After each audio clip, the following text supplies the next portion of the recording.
नमस्कार। अब आप मुख्य समाचार सुनिए। दिल्ली एनसीआर में दिखा मौसम का कहर। घर की दीवार ढहने से 2 की मौत, कई जगह पेड़ गिरे। अमेरिका में तूफान की वजह से कम 21 लोगों की मौत। केदारनाथ में हेली एम्बुलेंस दुर्घटनाग्रस्त। आपात लैंडिंग के दौरान पीछे का हिस्सा टूटा। झारखंड में वर्चस्व को लेकर बीजेपी के 2 विधायक आमने सामने, समर्थकों के बीच हुई मारपीट। विदेश मंत्री एस जयशंकर पर कांग्रेस का एक गंभीर आरोप, विदेश मंत्रालय ने दी सफाई। बिहार में भी आंधी बारिश से तबाही, 3 लोगों की मौत। समाचार अब विस्तार से। दिल्ली एनसीआर में शनिवार दोपहर को तेज हवाओं के साथ जोरदार बारिश हुई। हालांकि इससे शहर के लोगों को गर्मी से थोड़ी राहत मिली, लेकिन बारिश और आंधी की वजह से नुकसान भी पहुंचा। कई इलाकों में जगह जगह पेड़ गिर गए। वहीं नबी करीम इलाके के अरकाशा रोड में एक निर्माणाधीन मकान की दीवार गिर गई। इस हादसे में 3 लोगों की मौत हो गई और 3 घायल हो गए। मलबे से सभी लोगों को बाहर निकाला जा चुका है और किसी के फंसे होने की फिलहाल कोई जानकारी नहीं है। 3 मृतक में से 2 बिहार और 1 उत्तर प्रदेश के रहने वाले थे। बिहार के मुंगेर के 65 साल के प्रभु और मुंगेर के ही 40 साल की निरंजना की मौत हो गई। उत्तर प्रदेश के आजमगढ़ के 35 साल की रोशन को भी इस हादसे में जान चली गई। बिहार के गयाजी में अचानक आए आंधी तूफान और बारिश की वजह से जान माल के नुकसान होने की खबर है। गया जिले के आमस और गुरुआ थाना इलाके में अलग अलग घटनाओं में 3 लोगों की मौत हो गई। तेज धूप और चिलचिलाती गर्मी के बीच अचानक मौसम में बदलाव आया और फिर तेज आंधी चलने लगी। आंधी और बारिश के बीच हुए अलग अलग घटनाओं में 3 लोगों की जान चली गई। अमेरिका के 2 राज्यों के कुछ हिस्सों में तूफान की वजह से कम 21 लोगों की मौत हो गई। अमेरिकी राज्य केंटकी के अधिकारियों ने बताया कि वहां पर तूफान की वजह से 14 लोगों की मौत हुई है, जबकि मिसौरी में 7 लोगों की मौत हुई, जिसमें सेंट लुइस शहर के 5 लोग शामिल हैं। शनिवार सुबह केंटकी के दक्षिण पूर्व में स्थित लॉरेल काउंटी में यह तूफान आया। अधिकारियों का कहना है कि मरने वालों की तादाद बढ़ सकती है। मिसौरी के अधिकारियों का कहना है कि शुक्रवार को यहां आए तूफान की वजह से 5000 इमारतों को नुकसान पहुंचा है। घरों की छतें उड़ गईं और बिजली व्यवस्था बाधित हुई है। सेंट लुई में पावर कट की वजह से करीब 1 लाख घर प्रभावित हुए हैं। अग्निशमन विभाग का कहना है कि जिन जगहों पर तूफान का ज्यादा असर हुआ है, वहां घर घर जाकर हालात का जायजा लिया जा रहा है। लोकसभा में नेता प्रतिपक्ष राहुल गांधी ने भारतीय विदेश मंत्री डॉक्टर एस जयशंकर के एक बयान को शेयर करते हुए पाकिस्तान पर भारतीय हमले को लेकर सवाल उठाए हैं। हालांकि राहुल गांधी का बयान आने से पहले ही पीआईबी ने जयशंकर के वीडियो पर सफाई दी है। पीआईबी ने कहा कि केंद्रीय मंत्री एस जयशंकर के बयान को गलत संदर्भ में पेश किया जा रहा है। वहीं राहुल गांधी ने सोशल मीडिया प्लेटफॉर्म एक्स पर लिखा, हमारे हमला शुरू करने से पहले पाकिस्तान को जानकारी देना अपराध था। विदेश मंत्री इस बात को सार्वजनिक रूप से स्वीकार कर रहे हैं कि भारत सरकार ने ऐसा किया है। राहुल गांधी ने अपने पोस्ट में सरकार से 2 सवाल किए, इस बात की अनुमति किसने दी, और दूसरा, इसके कारण हमारे एयरफोर्स ने कितने एयरक्राफ्ट गंवाए। केदारनाथ में एक मरीज को रेस्क्यू करने पहुंचा संजीवनी हेली एम्बुलेंस आपात लैंडिंग के दौरान हादसे का शिकार हो गया। शनिवार को यह हेलीकॉप्टर केदारनाथ हेलीपैड पर उतरने की कोशिश कर रहा था, लेकिन इसी दौरान उसका पिछला हिस्सा अचानक टूट गया। हादसे के वक्त हेली एम्बुलेंस में एम्स ऋषिकेश से आई एक डॉक्टर समेत 2 लोगों की टीम सवार थी।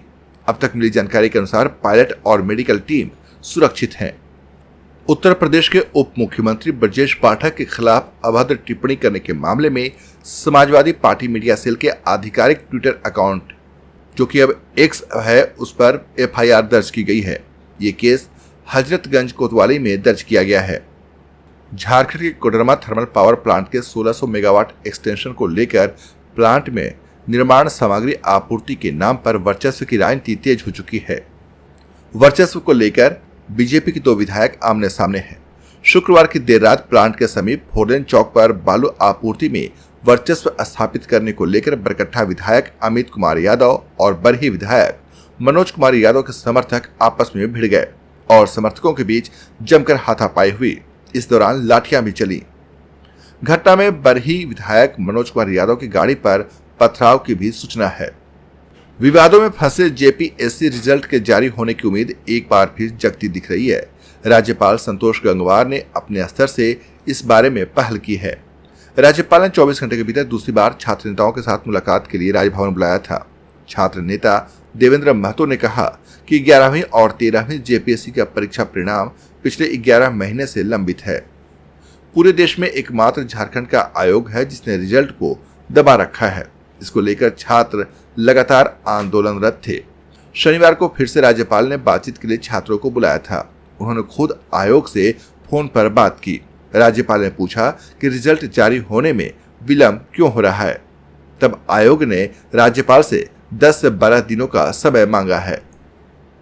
झारखंड में आदिवासी संगठनों ने सीरम टोली सरना स्थल के पास से रैंप हटाने समेत बाकी मांगों को लेकर 27 मई को राजभवन के समक्ष धरना देने और 4 जून को झारखंड बंद का आह्वान किया है।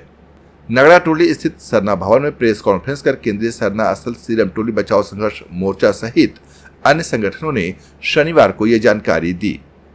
इलाहाबाद हाईकोर्ट ने एक ही अपराध पर 3 अलग अलग एफआईआर को चुनौती देने वाली समाजवादी पार्टी के बाहुबली विधायक रमाकांत यादव की याचिका पर राज्य सरकार से 4 सप्ताह में जवाब मांगा है।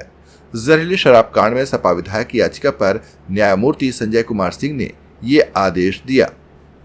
याचिका की ओर से कोर्ट को बताया गया कि एक ही अपराध में 3 अलग अलग ट्रायल अदालत में चल रहे हैं। उन्होंने हाई कोर्ट से इस मामले में हस्तक्षेप करने की मांग की थी। सरकारी वकील ने कोर्ट को बताया कि तीनों एफआईआर में शिकायतकर्ता अलग अलग हैं। पुलिस ने जांच के बाद तीनों मामलों में चार्जशीट भी अलग अलग दाखिल की है। याचिका पर अगली सुनवाई के लिए 16 जुलाई की तारीख लगाई गई है। जेडीयू के पूर्व राष्ट्रीय अध्यक्ष आरसीपी सिंह जल्द ही प्रशांत किशोर की पार्टी में शामिल हो सकते हैं। करीब 7 महीने पहले उन्होंने अपनी खुद की पार्टी आशा की शुरुआत की थी। उसमें उन्होंने दावा किया था कि उनकी पार्टी से 140 लोग चुनाव लड़ने के लिए तैयार हैं। साथ ही उन्होंने कहा था कि उनका संगठन प्रखंड से लेकर जिला और राज्य स्तर तक मजबूत होगा। अब राजनीतिक गलियारों में चर्चा हो रही है कि आरसीपी सिंह प्रशांत किशोर के साथ जा सकते हैं।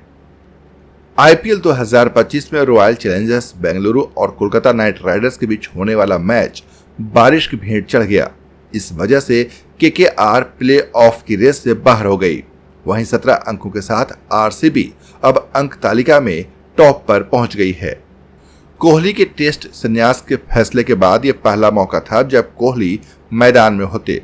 उन्हें चीयर करने के लिए भारी संख्या में फैंस सफेद जर्सी में पहुंचे थे, लेकिन बारिश की वजह से टॉस भी नहीं हो पाया।